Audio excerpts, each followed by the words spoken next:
Irmãos, nós vimos aqui uma mensagem que passou muitos milênios, séculos, e essa mensagem chegou até nós. Essa mensagem de que o Cordeiro de Deus vive.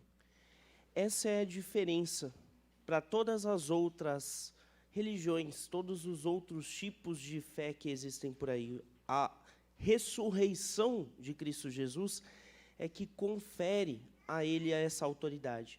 Nós vamos falar um pouco mais rapidamente sobre essa ideia do Cordeiro de Deus através do Evangelho segundo João, capítulo 1, versículos 35 a 37, eu leio na Nova Versão Internacional.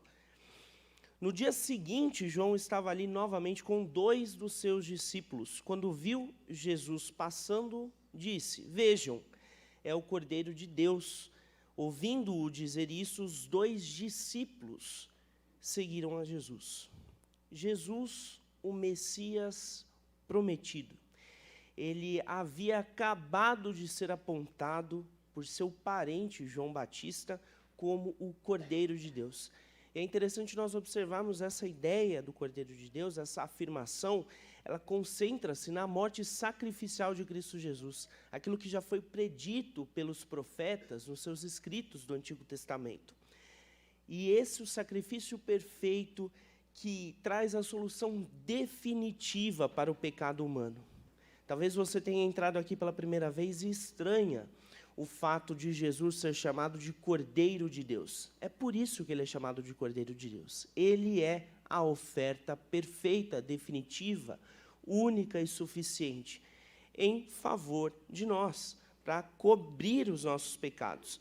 Então, João Batista introduz essa declaração sobre Jesus: "Eis o Cordeiro de Deus que tira o pecado do mundo."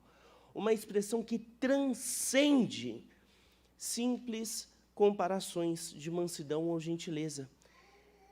Traduz em palavras a grandeza do Cristo que estava diante dos olhos daquelas pessoas. O Cordeiro de Deus estava na frente daquelas pessoas. Aquele que tira o pecado do mundo. E a designação aponta especificamente para o texto de Isaías 53, um texto profético, um texto messiânico, que apresenta o Cordeiro como esse sacrifício perfeito pelos pecados da humanidade. Cristo, então, é chamado de Cordeiro de Deus porque a sua morte satisfaz a justiça divina contra o pecado. O sangue de Cristo redime. Essa é a verdade da maldição da lei e nos reconcilia com Deus. Jesus é o sacrifício perfeito. Ele morreu em nosso favor. Ele cobre os nossos pecados, pois ele viveu uma vida sem pecado. O autor aos Hebreus vai nos lembrar isso muito claramente. Ele passou por aqui sem pecado algum, nos mostrando como deve ser a humanidade segundo a vontade de Deus. É assim, este é o caminho que nós devemos seguir. É por isso que o nosso caráter deve ser moldado à medida do caráter de Cristo. A nossa caminhada deve ser na mesma jornada de Cristo, que foi o homem ideal, o homem perfeito, e a sua morte nos cobre de perdão pelos olhos de Deus. A lógica teológica, então, é a seguinte: Jesus é o Cordeiro. Essa afirmação. Jesus é Deus, logo o Cordeiro é Deus. Portanto, quando nós dizemos Cordeiro de Deus, nós queremos dizer que o Cordeiro que é Deus, o sacrifício que se fez sacrifício em nosso favor. O próprio Deus se fez sacrifício em nosso favor. E no trecho entre os versículos 29 e 34 de João 1, a gente tem João, então, apontando para Jesus como esse Cordeiro. E em João 1, a gente tem um dos textos mais lindos que nós temos na Bíblia, falando sobre o Verbo que virou gente e habitou entre nós. Nós celebramos isso constantemente. Essa é a razão da nossa ação doutrina, aqui comemorada como igreja. Essa é a verdade que nós professamos. O próprio Deus veio entre nós. Essa é a mensagem do Natal. E na Páscoa nós celebramos a ressurreição. Porque nós celebramos a autoridade que há no nome de Cristo Jesus. Jesus que nos redime, que nos possibilita uma nova vida. A mensagem cantada nesta noite aqui, muito bem cantada nessa noite pelo coral, é que o Cordeiro de Deus muda histórias. Eu não sei como você entrou aqui nessa noite, eu sei como está o meu coração. Eu sei o que Deus já fez na minha história e no meu coração. Eu sei que Deus tem um grande plano, um grande projeto para você e para você que nos assiste também pelo YouTube.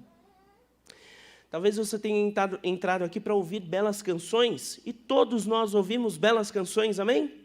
Amém. Mas Deus quer o seu coração. Deus quer o meu coração, Deus quer o nosso coração. Em entrega sincera, para operar grande redenção, para mudar de fato as nossas vidas. Ele morreu para nos libertar dos pecados que tanto nos escravizavam.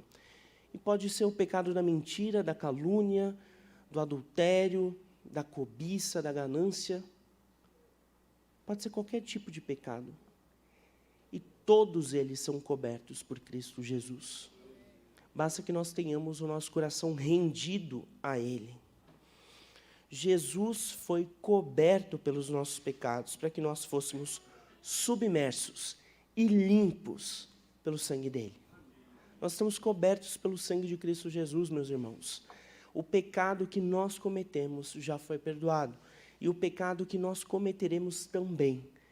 Mas tem um preço. E é o preço do arrependimento. Nós precisamos confessar esses pecados. Nós precisamos reconhecer que sem a graça de Cristo Jesus, nós não teremos vida. Nós estamos fadados a uma condenação eterna se nós não reconhecermos a Cristo Jesus como único Senhor. Não basta cantarmos, nós cantamos aqui porque nós reconhecemos que assim nós também glorificamos ao Senhor. Mas Deus quer o nosso coração. Eu não sei como tem sido a sua jornada, mas eu posso dizer que nós merecíamos a morte, mas o Senhor nos deu Cristo Jesus, ou seja, Deus nos deu a vida. E por um preço muito caro, preço de sangue. É um valor incalculável. Jesus morreu por mim e por você, porque nós tínhamos um destino terrível. O apóstolo Paulo, em Romanos 3, 23, vai dizer, pois todos pecaram e estão destituídos da glória de Deus. Eu gosto da tradução que diz, e carecem da graça de Deus. Nós precisamos deste Jesus. E o texto de João continua, já finalizando, com um versículo muito forte, muito bonito, que é o versículo 37. Ouvindo-o dizer isso, os 2 discípulos seguiram a Jesus. Um deles era André, irmão de Simão Pedro. Então, ao ouvirem aquele testemunho, conscientes e querendo saber mais sobre aquele grande mestre, seguiram. E aí é interessante que o texto vai dizer depois, para onde ele se hospedaria. Talvez eles não quisessem ficar ao relento, eles quisessem um lugar para passar a noite. Aqueles que compreendem este chamado para serem discípulos de Jesus, seguem a Jesus para aprender mais e mais dele. A palavra é forte. Jesus nos chama. Jesus já chamou alguns e nessa noite vai chamar outros e certamente amanhã chamará outros até a volta de Cristo Jesus. E a partir do momento em que esse chamado é dado e a pessoa assume um compromisso de mudança de vida, há o abandono das velhas práticas. Aquele que peca, aquele que mente, não mente mais. Aquele que trai, não trai mais. Aquele que rouba, não rouba mais. Espera-se uma mudança de vida. A mensagem que foi cantada aqui é de que o Cordeiro de Deus traz vida. É Ele quem tira o pecado do mundo. Jesus já tirou o seu pecado. Já tirou o meu pecado. Já tirou o nosso pecado. Os nossos pecados estavam sobre Cristo Jesus, lá na cruz. A gente não pode mais andar de mãos dadas com Ele. A gente não pode mais flertar com Ele. A gente não pode mais amar o nosso pecado e criá-lo como um filho. A palavra de Deus diz, em João 9,4, nós precisamos trabalhar enquanto é dia, para fazer as obras daquele que me enviou, pois está chegando a noite, quando ninguém pode trabalhar. Esse texto aqui também é um texto, de certa forma, profético. Está chegando a hora em que o Senhor voltará. Ainda há tempo daqueles que querem se arrepender dos seus delitos e dos seus pecados. Todos nós aqui somos pecadores. Todos nós aqui pecamos. Mas nós precisamos nos render ao Senhor com os joelhos dobrados e pedir que essa palavra que foi lançada aos nossos corações nos toque profundamente. Hoje e sempre. Você entrou aqui e talvez tenha ficado comovido, emocionado pelas músicas, mas não são as músicas que vão te garantir um lugar no céu. É a confissão em Cristo Jesus. É você fechar os seus olhos, fazer uma oração e não parar só na oração, viver uma vida com Cristo Jesus, todos os dias renunciando ao seu pecado, renunciando à sua própria vontade. E a vida cristã não é fácil. Por quê? Porque é uma vida de renúncias. Todos os dias a gente abre mão da nossa vontade. E dói. Mas nos aproxima de Deus. Mas nos transforma e nos faz um pouco mais parecidos com Cristo a cada dia. Feche os seus olhos. Talvez você tenha entrado aqui pela primeira vez, nunca tenha acompanhado um musical de Páscoa, nunca tenha ouvido uma mensagem tão direta sobre o pecado, e o pecado está nas nossas vidas. Há pessoas que acordam já maquinando o pecado que vão cometer, o mal que vão fazer, e aqui a mensagem que você ouviu é uma mensagem de confrontação mesmo. Tem um vazio no coração de muitas pessoas, aqui dentro, lá fora, pelo mundo, e esse vazio, ele não pode ser preenchido pelo sucesso, pelo dinheiro, pela fama, pelos amores, pela bebida, pelo prazer. Esse vazio, ele só pode ser preenchido por Deus. Porque apenas Cristo é o caminho, a verdade e a vida. Apenas Cristo quem nos preenche. Nós cremos em uma esperança, essa esperança tem nome, é Cristo Jesus, o Cordeiro de Deus, aquele que tira o pecado do mundo. Essa mensagem continua sendo verdade, continuará sendo verdade, é nela que nós cremos. Nessa noite você tem a oportunidade, se você ainda não fez uma oração de entrega, se você ainda não entregou o seu coração a Cristo Jesus, se você ainda vive uma vida complicada, uma vida de falhas, uma vida vivida só pela sua vontade, pela sua própria responsabilidade, achando que tem mérito por ser um bom cidadão, saiba que não há mérito nenhum nisso. O único mérito, Cristo Jesus tem, porque levou sobre si os nossos pecados lá na cruz, morreu em nosso favor. É pelos méritos de Cristo que nós somos chamados filhos de Deus. Nessa noite, se você não fez essa oração, faça essa oração comigo. Ore assim, no seu lugar. Senhor Deus, eu reconheço a minha condição, o meu coração, que muitas vezes me engana e me leva a cometer maldades. Eu sei que a Tua palavra é verdadeira, e eu quero e preciso ter um encontro contigo, Senhor. Que a Tua ação sobre a minha vida seja transformadora e completa.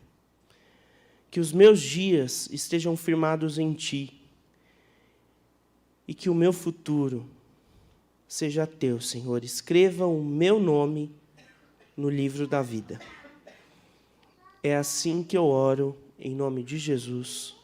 Amém. Continuemos com os olhos fechados.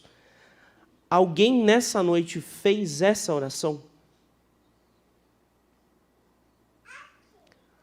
Alguém nessa noite Eu não vou me demorar. Alguém nessa noite compreende e aceita essa mensagem? Cristo Jesus como único Senhor e Salvador? Cristo continua mudando histórias. Cristo continua mudando histórias. E Cristo continuará mudando histórias, irmãos. Cristo continuará mudando histórias. Nós cremos nisso. Senhor, Tu conheces o coração de cada um aqui nessa noite. O Senhor sabe como cada um entrou e como cada um vai sair. O Senhor sabe na profundidade da mente, do coração, da alma de cada um, que cada pessoa tem sentido. Nós pedimos que o Senhor alcance a cada vida aqui com o Teu Santo Espírito, aqueles que vivem vidas confusas ou com alguns problemas, que o Senhor possa tocar profundamente. Aqueles que ainda não têm a Cristo como único Senhor e Salvador, possa ser confrontado, Senhor, impactado, para que tenham um encontro contigo. Que a Tua palavra, Senhor, plantada no coração de cada um aqui, dê frutos para a honra e glória do Teu nome. Ainda nessa noite, Senhor, nós cremos que o Senhor pode, o Senhor quer falar com muitos corações aqui. E que a Tua palavra, Senhor, seja completada pelo Teu Santo Espírito, como sempre é. É assim que nós oramos, em nome de Cristo Jesus. Amém.